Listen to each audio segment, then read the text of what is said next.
നിങ്ങൾ നിങ്ങളുടെ മക്കൾക്ക് കൊടുത്ത ഏറ്റവും വലിയ സമ്മാനമേതാ? വിശ്വാസിയുടെ കുടുംബനാഥനാണ്. വിശ്വാസിയുടെ ഭവനത്തിൽ വളരുന്ന മക്കൾക്ക് വിശ്വാസിയുടെ വീട്ടിലെ കുടുംബനാഥൻ കൊടുക്കുന്ന ഏറ്റവും വലിയ സമ്മാനമെന്നെന്ന് അല്ലാഹുവിന്റെ റസൂൽ തന്നെ പറയട്ടെ. മാനഹല വാലിദുൻ വലദാ അഫ്ളല മിൻ അദബിൻ ഹസനി മുഹമ്മദുർ റസൂലുള്ളാഹ്. അല്ലാഹുവിന്റെ റസൂൽ പറയുന്ന ഒരു വാപ്പ തന്റെ മകന് കൊടുക്കുന്ന ലോകത്തെ ഏറ്റവും വിലപിടിപ്പുള്ള സമ്മാനമേതെന്നറിയോ? അദബിൻ ഹസനി, നല്ല മര്യാദയാ. മുത്തുനബി മുഹമ്മദ് മുസ്തഫ നല്ല മര്യാദയാ, നല്ല മര്യാദയാ. നല്ലതുപോലെ നടക്കാൻ പഠിപ്പിക്കുന്ന, നല്ലതുപോലെ സംസാരിക്കാൻ പഠിപ്പിക്കുന്ന, നല്ലതുപോലെ ഭക്ഷണം കഴിക്കാൻ പഠിപ്പിക്കുന്ന, നല്ലതുപോലെ കിടന്നുറങ്ങാൻ പഠിപ്പിക്കുന്ന, നല്ലതുപോലെ കുളിക്കാൻ പഠിപ്പിക്കുന്ന, നല്ലതുപോലെ വസ്ത്രം ധരിക്കാൻ പഠിപ്പിക്കുന്ന, നല്ലതുപോലെ ജീവിക്കാൻ പഠിപ്പിക്കുന്ന, നല്ലതുപോലെ പഠന മേഖലയുമായി ബന്ധപ്പെടാൻ പഠിപ്പിക്കുന്ന ഏറ്റവും നല്ല ഒരു മര്യാദ വെളിയങ്ങോട് വന്ന ഉമ്മയും ഉപ്പയും തന്റെ മക്കൾക്ക് പറഞ്ഞു കൊടുത്താൽ ആരംഭ റസൂൽ പറയുകയാ, അതാണ് ഒരു ഉമ്മ ഒരു ഉപ്പ തന്റെ മക്കൾക്ക് കൊടുക്കുന്ന ഏറ്റവും വലിയ സമ്മാനമെങ്കിൽ അതിന് വിശ്വാസിയുടെ കുടുംബനാഥന് മാത്രമേ കിട്ടുകയുള്ളൂ. ലോകത്തെ ഏറ്റവും വലിയ വിശ്വാസിയുടെ കുടുംബമേതാ? മദീനയുടെ നായകൻ നബി മുഹമ്മദ് മുസ്തഫ. വെളിയങ്കോട് മണ്ണിൽ സ്വലാത്ത് ആവേശത്തിൽ ചൊല്ലാതിരിക്കുന്നവർക്ക് ആദ്യം കിട്ടുന്നത് ഉമർഗാദിയുടെ പൊരുത്തക്കേടാണ്. ഉമർഗാദിയുടെ പൊരുത്തക്കേടാണ്, മറക്കണ്ട. അല്ലാഹുവിന്റെ റസൂൽ നബി മുഹമ്മദ് മുസ്തഫ. ഇങ്ങോട്ട് കേൾക്കാത്തതാണോ നിങ്ങൾ ചൊല്ലിയിട്ട് ഇത്രയും ദൂരമായതുകൊണ്ട്? പറവോടെ പിടിച്ചിരുത്തരവിടെ. അല്ലാഹുവിന്റെ റസൂൽ നബി മുഹമ്മദ് മുസ്തഫ സല്ലല്ലാഹു അലൈഹി വസല്ലമ തങ്ങള്, എന്റെ പ്രിയപ്പെട്ടവരെ, ലോകത്തെ ഏറ്റവും വലിയ വിശ്വാസിയുടെ കുടുംബനാഥകനാണ്. ആ കുടുംബനാഥൻ തന്നെ പ്രിയപ്പെട്ട അബ്ദുല്ലാഹി ഇബ്നു അബ്ബാസ് റളിയല്ലാഹു അൻഹുവിനോട് പറഞ്ഞു കൊടുക്കുകയാണ്, തന്റെ മുമ്പിൽ നിന്ന് ഭക്ഷണം കുടിക്കുമ്പോ ഇത് പഠിക്കണം വെളിയങ്കോട്ട ഉമ്മ, നീ പഠിക്കണം വെളിയങ്കോട്ട ഉമ്മ. തന്റെ മുമ്പിൽ നിന്ന് ഭക്ഷണം കുടിക്കുമ്പോ അല്ലാഹുവിന്റെ റസൂൽ പറയുകയാണ്, കുൽ ബിയമീനിക, മോനെ നിന്റെ വലത്തെ കൈകൊണ്ട് ഭക്ഷണം കഴിക്കടാ. ആരാ പറഞ്ഞു കൊടുക്കുന്നത്? അല്ലാഹുവിന്റെ റസൂൽ നബി മുഹമ്മദ് മുസ്തഫ. ആരാ പറഞ്ഞു കൊടുക്കുന്നത്? അല്ലാഹുവിന്റെ റസൂൽ നബി മുഹമ്മദ് മുസ്തഫ സല്ലല്ലാഹു അലൈഹി വസല്ലമ തങ്ങൾ തന്റെ പൊന്നോമനയോട് പറഞ്ഞു കൊടുക്കുകയാ, മോനെ വലത്തെ കൈകൊണ്ട് ഭക്ഷണം കഴിക്കുക, അടുത്ത ഭാഗത്ത് നിന്ന് എടുത്ത് കഴിക്കുക. 10 വിരൽ കൊണ്ട് കഴിക്കല്ലേ, വിരലിന്റെ മധ്യഭാഗം കൊണ്ട് കൈയുടെ ഉള്ളുകൊണ്ട് കഴിക്കല്ലേ. ഇബ്നു അബ്ബാസ് റളിയല്ലാഹു അൻഹുവിനോട് അല്ലാഹുവിന്റെ റസൂൽ മര്യാദ പറഞ്ഞു കൊടുക്കുകയാണ്. അല്ലാഹുവിന്റെ റസൂൽ മര്യാദ പറഞ്ഞു കൊടുക്കുകയോ? പ്രിയപ്പെട്ട മക്കളോട് ഈ മര്യാദ പറയാ. ഇന്നെന്റെ പ്രിയപ്പെട്ട ഉമ്മമാർക്ക് സമയമുണ്ടോ? ഇന്നെന്റെ പ്രിയപ്പെട്ട ഉപ്പമാർക്ക് നേരമുണ്ടോ?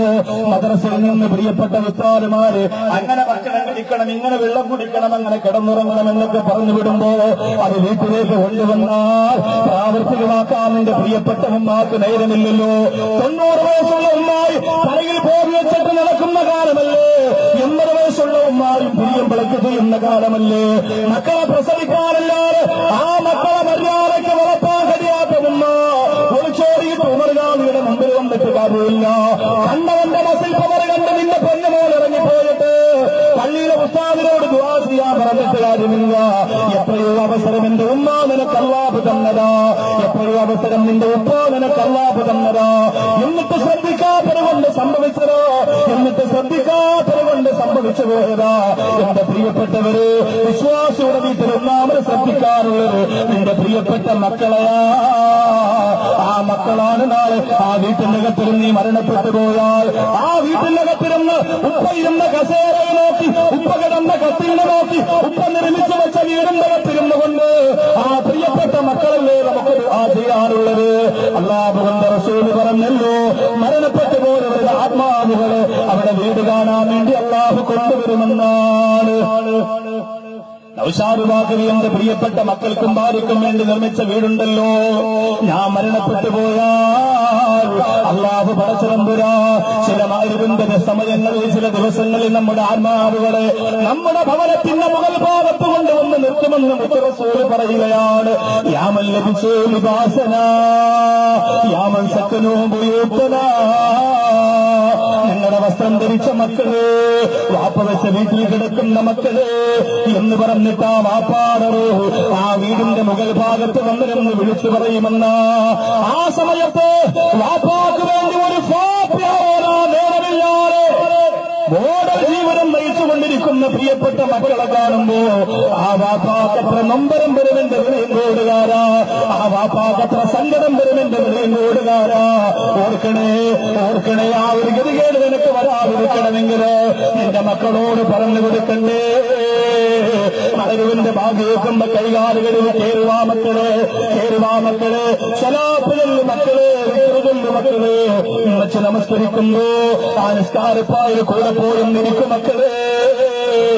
ഇത് പറയാനുണ്ട് മറന്നുപോയതുമ്മ, ഇത് പറയാനുണ്ട് മറന്നുപോയതുമ്മ. 7 വയസ്സുള്ള കരുനാഗപ്പള്ളിയില് ക്യാൻസർ ബാധിച്ച പൊന്നുമോൻ എന്നോട് പറഞ്ഞതാ, ഉസ്താദേ ഞാൻ 1 കോടി സ്വലാത്ത് കിടന്നിരിക്കുകയാണ്. എന്റെ ഉമ്മച്ചി പറഞ്ഞതാ സ്വലാത്തില്ല, എന്റെ ഉപ്പച്ചി പറഞ്ഞതാ സ്വലാത്തില്ല. 1 കോടി സ്വലാത്ത് കഴിഞ്ഞു. ഈ 7 വയസ്സിനകത്ത് 1 കോടി സ്വലാത്ത് ചെല്ലിയത് 1ാമത്തെ വയസ്സ് മുതൽ തുടങ്ങിയതല്ല. പിന്നെയോ 6 വയസ്സായപ്പോ പ്രിയപ്പെട്ട പൊന്നുപോലെ ക്യാൻസർ എന്നറിഞ്ഞപ്പോ ഉമ്മച്ചി പറഞ്ഞതാ മക്കളെ സ്വലാത്ത് ചെല്ലടാ. ഈ ഒരു യോഗം വരുമാനം എന്തുകൊണ്ട് ചൊല്ലിയില്ല? ഈ ഒരു പ്രയാസം വരാൻ വേണ്ടി വെളിയങ്ങോട്ട് ഉമ്മമാര് കാത്തിരിക്കുകയാണോ? ഈ ഒരു നൊമ്പരം വരാ എന്റെ വെളിയങ്ങോട്ട് ഉപ്പാമി കാത്തിരിക്കുകയാണോ? കാരുണ്യവാനായ പരത്തരമ്പുരാന്റെ ആരാപ് വന്നെങ്കിൽ നീ നമസ്കരിക്കുകയുള്ളൂ, നീ നല്ല വീട് വെക്കുകയുള്ളൂ, ആ ഭവനത്തിന്റെ കത്ത് ഖുർആനോടുകയുള്ളൂ. വേണ്ട വേണ്ട, നിന്റെ പ്രിയപ്പെട്ട മക്കളോട് ഏറ്റവും പ്രധാനപ്പെട്ട ചില ദിക്റെങ്കിലും ഒരു വിശ്വാസിയുടെ വീട്ടിനകത്ത് നടക്കണം. അതിൽ പ്രധാനപ്പെട്ട ഒന്നെന്തെന്നറിയോ? ഇന്നലെ ഞാൻ വീട്ടിനകത്തേക്ക് കയറുമ്പോ പറയാറുള്ളത് പറഞ്ഞരാ, യാത്ര പോകുമ്പോ പറയാറുള്ളത് പറഞ്ഞരാ. അതിനേക്കാൾ മറ്റ് പ്രധാനപ്പെട്ട 2 ദിക്ർ എന്റെ പ്രിയപ്പെട്ട മക്കൾക്ക് പറഞ്ഞു. പരീക്ഷയ്ക്ക് തുടങ്ങാൻ പോയില്ലേ, പരീക്ഷയ്ക്ക് പോകുന്നതിന് മുമ്പ് ചെയ്യാനുള്ള കാര്യമൊക്കെ ഇൻഷാ അല്ലാഹ് ഇന്ന് പറഞ്ഞു തരും. ഉറങ്ങാൻ കിടക്കുമ്പോ പറയാനുള്ള ദിക്ർ കുഞ്ഞു മക്കൾക്ക് പഠിപ്പിച്ചു കൊടുക്കുമ്പോ നമുക്ക് ചൊല്ലാൻ തോന്നും. എല്ലാവർക്കും അറിയാം, പക്ഷെ നമ്മൾ ഉറങ്ങാൻ നേരത്തെ ചൊല്ലൂലല്ലോ. എല്ലാവർക്കും അറിയാം. നിങ്ങൾ ആലോചിച്ച് നോക്കിയേ, നമ്മൾ ഉറങ്ങാൻ നേരത്തെ വിരിപ്പിൽ പോയിരുന്നു സുബ്ഹാനല്ലാഹ് സുബ്ഹാനല്ലാഹ് ഒരു 33 പ്രാവശ്യം പറഞ്ഞു. മനസ്സിന് എന്തൊരു റാഹത്താണ് കിട്ടുന്നതെന്നറിയോ? എന്തൊരു റാഹത്താണ് കിട്ടുന്നതെന്നറിയോ? ഈ പകൽ മുഴുവനും അൽഹംദുലില്ലാഹ് ഓടി താടി പ്രസംഗിക്കാൻ പോയി, പോസ്റ്റർ ഒട്ടിക്കാൻ പോയി, പരിപാടിക്ക് പോയി, സംഘടനാ യോഗത്തിന് പോയി, കമ്മിറ്റിക്ക് പോയി, ജോലിക്ക് പോയി, ശമ്പളം വാങ്ങി, ഭക്ഷണം കഴിച്ചു, കുടുംബ സന്ദർശനം നടത്തി, രോഗസന്ദർശനം നടത്തി, എല്ലാം കഴിഞ്ഞ് ഇന്നത്തെ ദിവസത്തെ പകലത്തെ ഡ്യൂട്ടിയൊക്കെ കഴിഞ്ഞു കിടക്കാൻ പോവാണ്. സുബ്ഹാനല്ലാഹ് സുബ്ഹാനല്ലാഹ് 33 പ്രാവശ്യം പറയുന്നത് കൊണ്ട് ഒരു നഷ്ടവുമില്ലല്ലോ. അൽഹംദുലില്ലാഹ്. എത്രയാൾ ഇന്നലത്തെ അപകടത്തിൽ പെട്ടു.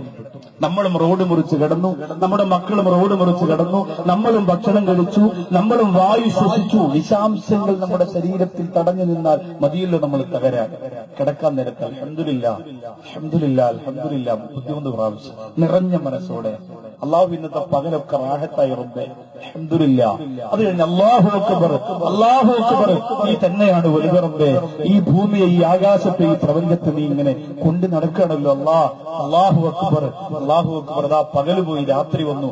ആരും ലൈറ്റ് ഓഫ് ആക്കിയതല്ല, ആരും ലൈറ്റ് ഇട്ടതല്ല. അതൊരു അത്ഭുത പ്രതിഭാസമായി നടന്നുകൊണ്ടിരിക്കുന്നു. അല്ലാഹു അക്ബർ. അത് പറഞ്ഞത് കിടക്കാൻ നേരം അല്ലാഹുമ്മ ബിസ്മിക അമൂതു വഅഹ്യ. ആ ഒരു വാക്കുണ്ടല്ലോ, ആ ഒരു വാക്ക് ഒരു മനുഷ്യനെ വിശ്വാസിയാക്കുന്ന വാക്ക്. നമ്മളതിന്റെ ഗൗരവത്തെക്കുറിച്ച് ഇന്ന് വരെ ചിന്തിച്ചിട്ടുണ്ടോ? ഒരു ചെറുപ്പക്കാരനും ഇനി മുതൽ അത് പറയാതെ കിടക്കരുത്. വലിയ ദിക്റുണ്ട്, ബിസ്മിക റബ്ബി വലഅത ജംബി വബിക അർഫഉഹു നംസക്ത നഫ്സി വറഹംഹാ ഫൈന അർസൽത വഅഫൽഹാ ബിമാ തഹഫുദു ബിഹി ഇബാദക സൗലിഹ്. അതറിയാന്നുള്ളവർ ചൊല്ലിക്കോ, അല്ലാത്തവർക്ക് ഇപ്പൊ എന്തായാലും പഠിപ്പിക്കാൻ പറ്റൂല. സാധുമാരൊക്കെ വനിതാ ക്ലാസ് അതൊക്കെ വെക്കുമ്പോ പോയിരുന്ന് കേൾക്കണം. സുബഹി കഴിഞ്ഞും അരിവ് കഴിഞ്ഞൊക്കെ ചില പള്ളിയിൽ ക്ലാസ് ഉണ്ട്, പോയിരുന്ന് കേൾക്കണം. ആരെയും കുറ്റം പറയാത്ത ക്ലാസ് ആണെങ്കിൽ ചില ആളുകൾക്ക് വെള്ളിയാഴ്ച പോലും നൗഷാദ് വാക്കവിയാണ് വിഷയം, പോട്ടെ സമയമില്ല. അങ്ങനെയൊന്നും പറയാതെ അല്ലെ മാനം മര്യാദയ്ക്ക് വല്ലതും പഠിപ്പിച്ചു കൊടുക്കുന്ന ഉസ്താദുമാരാണെങ്കിൽ അവിടെ പോയിരുന്ന് കേൾക്കണം. അല്ലാത്തവരാണെങ്കിൽ അവിടെ നിന്നിട്ട് പോയി അള്ളാഹു ഒന്നും ചെയ്യൂല. അത് കേൾക്കാതിരിക്കണമെന്നില്ല. ചില ആളുകൾക്ക് ജുമാ പ്രസംഗത്തിനൊന്നും കിട്ടിയില്ലെങ്കിൽ നേരെ നൗഷാദ് വാക്കവിയെ വെള്ളിയാഴ്ച. എന്നാ മണ്ടന്മാരെ പോയി കേട്ടോണ്ടിരിക്കുന്നത് എന്തിനാ? പറഞ്ഞു വിട്ടൂടെ അവരൊക്കെ. അള്ളാഹു തആല കാത്തിരക്ഷിക്കട്ടെ. എന്റെ പ്രിയമുള്ള സഹോദരങ്ങളെ, അങ്ങനെ അവിടെ പോയിരുന്ന അതും ഇതൊക്കെ കേട്ട് കുറെ ദിക്റും ദുആയും ഒക്കെ പഠിച്ചത് പഠിച്ചു വെക്കാനുള്ളതല്ല, ജീവിതത്തിൽ പ്രാവർത്തികമാക്കാനുള്ളതാണ്. കൊണ്ടുവരണം നമ്മുടെ ജീവിതത്തിലേക്ക്. അല്ലാഹുമ്മ ബിസ്മിക അമൂതു വഅഹ്യാ. അല്ലാഹുവേ, അല്ലാഹുവേ നിന്റെ നാമത്തിൽ ഞാൻ മരിക്കുന്നു തമ്പുരാനെ, ജീവിക്കുന്നു അല്ലാഹുവേ. എന്തൊരർത്ഥവത്തായ വാക്കാ പ്രിയപ്പെട്ടവരെ. ഉറക്കമെന്ന് പറയുന്നത് മരണമാ മരണമാ മരണമാ. നമ്മളാരും ചിന്തിക്കൂല, നമ്മളാരും അതിനെക്കുറിച്ച് ആലോചിക്കൂല. അതിലിടുന്ന് ഉറക്കം കഴിഞ്ഞാലോ 7-8 മണിക്കൂർ നിസ്സാരമായിട്ട് പെട്ടെന്ന് പോവുകയില്ലേ. കണ്ണിലുറക്കം പിടിച്ചിടുന്ന പിന്നെ ഒന്നും അറിയുന്നില്ല. 7-8 മണിക്കൂർ നിസ്സാരമായിട്ട് അങ്ങനെ പോവുകയില്ലേ. സുബ്ഹാനല്ലാഹ്. ഉറക്കം വന്നു കഴിഞ്ഞ അൽഹംദുലില്ലാഹില്ലദീ അഹ്യാനാ ബഅദമാ മാതനാ, മരിപ്പിച്ചതിന് ശേഷം ജീവിപ്പിച്ച അല്ലാഹ് അൽഹംദുലില്ലാഹ്. ഇതൊക്കെ പറയുമ്പോ അല്ലാഹുവിന് നിങ്ങളോട് എത്ര സ്നേഹമാണെന്നറിയോ, അല്ലാഹുവിന് നിങ്ങളോട് എത്ര മഹത്വത്താണെന്നറിയോ. പക്ഷെ നമ്മളാര് പറയാനാ? സുഖമുള്ള കൊട്ടാരത്തിന്റെ അകത്ത് കിടക്കുമ്പോ ആര് ഓർക്കാനാ? ആഡംബര ജീവിതം നയിക്കുമ്പോ ആര് ചിന്തിക്കാനാ? മടങ്ങിവാ പെങ്ങളെ, മടങ്ങിവാ ചെറുപ്പക്കാരോ. എത്രയോ ആളുകളെ അല്ലാഹു ഉറക്കത്തിൽ തന്നെ മരിപ്പിച്ചു കളഞ്ഞില്ലേ. രാവിലെ ഒന്ന് മോനെ മോനെ കണ്ണു തുറക്കണ, കണ്ണു തുറക്കണ പൊന്നു മോനെ, മോൻ കണ്ണു തുറക്കുന്നില്ല. ഞരമ്പ് പിടിച്ചു നോക്കുന്നു, അല്ലാഹുവേ മരിച്ചു പോയിരിക്കുകയാണ്. എത്ര കുടുംബത്തിലാ അങ്ങനെ അല്ലാഹു ദുരന്ത ദുരിതം കൊടുത്തത്. അതുകൊണ്ട് ഓർമ്മയിരിക്കട്ടെ, ഓർമ്മയിരിക്കട്ടെ, ഓർമ്മയിരിക്കട്ടെ. ഇതൊക്കെ നിന്റെ പ്രിയപ്പെട്ട മക്കൾക്ക് പഠിപ്പിച്ചു കൊടുക്കാനുള്ളതാണ്. അല്ലാതെ മോശമാണ് വൃത്തികെട്ട ചാനൽ പ്രോഗ്രാമിന്റെ മുന്നിൽ സുബ്ഹാനല്ലാഹ് എന്തൊരു വൃത്തികേടുകളായുള്ള ചാനലുകൾ വിളമ്പുന്നത്. ആരാണോ വൃത്തികേട് പറയുന്നത് ആ ചാനലിലാണ് ആള് കൂടുതൽ. ആരാണോ വൃത്തിഹീനമായ കാര്യം പറയുന്നത് ആ പ്രോഗ്രാം കാണാനാണ് ആള് കൂടുതൽ. സെക്സ് പറയുന്ന തമാശകള്, സെക്സ് കാണിക്കുന്ന സെക്സിനെ കുറിച്ച് പറയുന്ന കുഞ്ഞുമക്കളുടെ പ്രോഗ്രാമുകൾ അല്ലാഹുവേ നിന്റെ അദാബ് തരില്ല അല്ലാ. പേടിയാകുന്നു അല്ലോ, പേടിയാകുന്നു അല്ലാ. എന്റെ പ്രിയപ്പെട്ട ഉമ്മ നിനക്ക് ബോധമുണ്ടാകട്ടെ, എന്റെ പ്രിയപ്പെട്ട ഉപ്പ നിനക്ക് ബോധമുണ്ടാകട്ടെ. ഏതു ലോകത്താ പെണ്ണേ നീ ജീവിക്കുന്നത്? നിന്റെ ഭവനത്തിന്റെ അകത്തിരുന്ന് സ്വർഗത്തിലേക്ക് പോകാം നിനക്കൊരു വഴിയുണ്ടാക്കണ്ടേ. സ്വർഗത്തിന്റെ വീട്ടിലേക്ക് പോകാൻ നിനക്കൊരു വഴിയുണ്ടാക്കണ്ടേ. അല്ലാഹുവേ എത്രയോ വീടിനകത്ത് തളർന്നു കിടക്കുന്ന മക്കളുണ്ട്, നടക്കാനാകാത്ത മക്കളുണ്ട്, സംസാരിക്കാനാകാത്ത മക്കളുണ്ട്. ആ ഒരു ദുരന്തം നിനക്ക് അല്ലാഹു തരാറ്. ഓടിച്ചാടുന്ന ആരോഗ്യമുള്ള മക്കളെ തന്നതിന് പകരം എന്റെ പ്രിയപ്പെട്ട ഉമ്മ ആ മക്കൾക്കൊരു നല്ല മര്യാദ പഠിപ്പിച്ചു കൊടുക്കാൻ നിനക്ക് തരുന്നു. ഇന്ന് കണ്ടില്ലേ, ഇന്ന് ചാനൽ വാർത്തകളിലൂടെ പറഞ്ഞില്ലേ, 2 കാലില്ലാത്ത ഒരു മോനെയാണ് ഒരു പ്രിയപ്പെട്ട സഹോദരി പ്രസവിച്ചത്. 7ാമത്തെ മാസം സ്കാൻ ചെയ്തിട്ട് അറിഞ്ഞില്ല, 5ാമത്തെ മാസം സ്കാൻ ചെയ്തിട്ട് അറിഞ്ഞില്ല. അല്ലാഹുവേ ഡോക്ടർമാരെയും സ്കാൻ സെന്ററിനെയൊന്നും കുറ്റപ്പെടുത്തിയിട്ട് കാര്യമില്ല. 2 കാലുമില്ല, 2 കാലുമില്ല. അല്ലാഹുവേ ആ മാറാവ് മാറോട് ചേർത്ത് വെച്ചുകൊണ്ടിരിക്കുന്ന ഫോട്ടോയാ. സുബ്ഹാനല്ലാഹ്. ആരോഗ്യമുള്ള മക്കളെ വീട്ടിന് അലങ്കാരമായി തന്ന ഉമ്മ, ഒരൽഹംദുലില്ലാഹ് പറഞ്ഞു ഉമ്മ, ഒരു അക്കീക്കാറിട്ട് കൊടുത്തു ഉമ്മ, ആ പൊന്നുപോലെ കൊണ്ട് 10 സലാത്ത് ചൊല്ലിപ്പിച്ചു ഉമ്മ. ഇല്ലെങ്കിൽ താമരച്ചിട്ടില്ല. അല്ലാഹു പരപ്പരന്തരോ ലോകത്തൊരുപാട് ആളുകൾക്ക് മക്കളിലൂടെ അറാബ് കൊടുത്തതുപോലെ നിനക്കും ഇതാ അറാബായി വരാൻ പോവുകയാണ്. സുബ്ഹാനല്ലാഹ്. പേടിക്കണം മോനെ, പേടിക്കണം മോനെ. ഒന്നെങ്കിൽ 2 രീതിയിലാണ് വീട്ടിന്റെ മക്കളെ അല്ലാഹു അറാബായിട്ട് തരിക. ഒന്നെങ്കിൽ അവർക്ക് രോഗം കൊടുത്തുകൊണ്ട് നിന്റെ മുമ്പിലേക്ക് തരികയാ. മക്കൾക്ക് രോഗം തന്നാ പിന്നെ നമുക്കെന്ത് സന്തോഷമാ. സാറുവാക്കയുടെ മൂത്ത മകനായ മുസ്താഖ് അഹമ്മദ് എന്റെ വീട്ടിൽ നിന്ന് സ്കൂളിലേക്ക് പോകാൻ വേണ്ടി യൂണിഫോമൊക്കെ ധരിച്ചിട്ട് അല്ലാഹുവേ സിറ്റൗട്ടിലേക്കൊന്ന് ഇറങ്ങിയപ്പോ കാലിൽ നിന്ന് വേദന വന്നിട്ട് തലയിലേക്ക് പടം കയറിയിട്ടൊന്ന് മറഞ്ഞു വീണുപോയി. കഴിഞ്ഞ മാസത്തിന് സുബ്ഹാനല്ലാഹ് എന്റെ പ്രിയപ്പെട്ടവളാ വീട്ടിൽ കിടന്നുകൊണ്ട് നിലവിളിച്ചപ്പോ എന്റെ അയൽവാസികളൊക്കെ ഓടിക്കൂടി ഹൈന്ദവരും ക്രൈസ്തവരും ഒക്കെ എന്റെ ചുറ്റളവിലുള്ളവരാ. അവരൊക്കെ മുസ്ലിങ്ങളെക്കാൾ എന്നെ ഒരുപാട് സ്നേഹിക്കുന്നവരാ. കാരണം എന്ത്? എന്റെ അല്ലാഹുവിന്റെ റസൂൽ പഠിപ്പിച്ചതുപോലെ പാണക്കാട് ചെയ്ത് മുഹമ്മദ് ശിഹാബ് നിങ്ങൾ വരച്ചു കാണിച്ചതുപോലെ മതസൗഹാർദ്ദത്തിന്റെ പതാക കയ്യിൽ പിടിച്ചുകൊണ്ട് ജീവിക്കുമ്പോ എനിക്കെന്റെ വീടിന്റെ പരിസരത്തുള്ള ഇന്നവര് എന്റെ കുടുംബക്കാരെ പോലെയാ, എന്റെ കൂടപ്പുറത്തുകളെ പോലെയാ. ഒരു ഹൈന്ദവ സഹോദരനാണ് എന്റെ പെണ്ണുമോനെ കയ്യിലെടുത്ത് വെച്ചിട്ട് ഹോസ്പിറ്റലിലേക്ക് കൊണ്ടുപോയത്. അല്ലാഹുവേ ഞാൻ ഓടി ഹോസ്പിറ്റലിലേക്ക് ചെല്ലുമ്പോ എന്റെ പ്രിയപ്പെട്ട ഭാര്യ പൊട്ടിക്കരഞ്ഞ് തളർന്നു വീടിരിക്കുകയാ. ഒരു പൊന്നുപോലെ ചെറിയ രോഗം വരുമ്പോ താങ്ങാൻ പറ്റാത്ത ഉമ്മ, ഒരു പൊന്നുപോലെ മക്കൾക്ക് ചെറിയ വിഷമം വരുമ്പോ സഹിക്കാനാകാത്ത എന്റെ പ്രിയപ്പെട്ട പെണ്ണുകള് നമ്മുടെ വീട്ടിന്റെ അകത്ത് നിത്യജീവിതത്തിൽ എന്നും കാണാൻ ഒരു ഭാരമായി നമുക്ക് അല്ലാഹു മക്കളെ തന്നാലോ? നടക്കാത്ത മക്കള്, സംസാരിക്കാത്ത മക്കള്, എപ്പോഴും ഇങ്ങനെ കൈകൊണ്ട് ഇടന്നിറങ്ങി വരുന്ന മക്കള്. ആ വീട് എത്ര വലിയ കൊട്ടാരമാണെങ്കിലും സമാധാനമുണ്ടോ? ആ ഭവനം എത്ര കൊട്ടാരമാണെങ്കിലും സ്വസ്ഥതയുണ്ടോ? നീ എത്ര കോടീശ്വരിയാണെങ്കിലും പിന്നെ സമാധാനമുണ്ടോ? പക്ഷേ അതൊന്നും തരാത്ത പടച്ചവന് വേണ്ടി വൈകുന്നേരമാകുമ്പോൾ 10 ലാ ഇലാഹ ഇല്ലല്ലാഹ് ചൊല്ലു മക്കളെ എന്ന് പറയാ മനസ്സ് വരാത്ത വലിയ കോട്ടമുള്ള. ഇനി എന്നാണ് മനസ്സ് വരിക? ഇനി എന്നാണ് മനസ്സ് വരിക? ഒരു 10 സലാത്തിനെല്ലാം മനസ്സില്ലാത്ത മക്കളായി നിന്റെ മക്കളെ വളർത്തുമ്പോ 24 മണിക്കൂറും കാർട്ടൂൺ കണ്ടുകൊണ്ടിരിക്കുന്ന, 24 മണിക്കൂറും കമ്പ്യൂട്ടറിലൂടെ ഗെയിം കളിച്ചുകൊണ്ടിരിക്കുന്ന, 24 മണിക്കൂറും കൊട്ടിറ്റീവി കണ്ടുകൊണ്ടിരിക്കുന്ന, 24 മണിക്കൂറും സിനിമ കണ്ടുകൊണ്ടിരിക്കുന്ന, 24 മണിക്കൂറും അനാവശ്യമായ ചിന്തകൾ കൊണ്ട് തലച്ചോറ് ചൂടുപിടിച്ചുകൊണ്ടിരിക്കുന്ന നിന്റെ പ്രിയപ്പെട്ട മക്കളില്ലേ? അത് നിന്റെ വീടിനെ നശിപ്പിക്കാൻ പിറന്ന മക്കളാവല്ലേ? എത്രയോ വാപ്പമാരെ മരിക്കാൻ വേണ്ടി മക്കളെ കാത്തിരിക്കുകയാ. വാപ്പ മരിച്ച ഉടനെ വീടെല്ലാം ഇടിച്ചു വിളിച്ച് വെക്കുകയാ. സുബ്ഹാനല്ലാഹ്, അങ്ങനെ ഒരു ശാപം നീ ഞങ്ങൾക്ക് തരല്ലോ. ഇനിയും അത് സംഭവിക്കാം, ഇനിയും അത്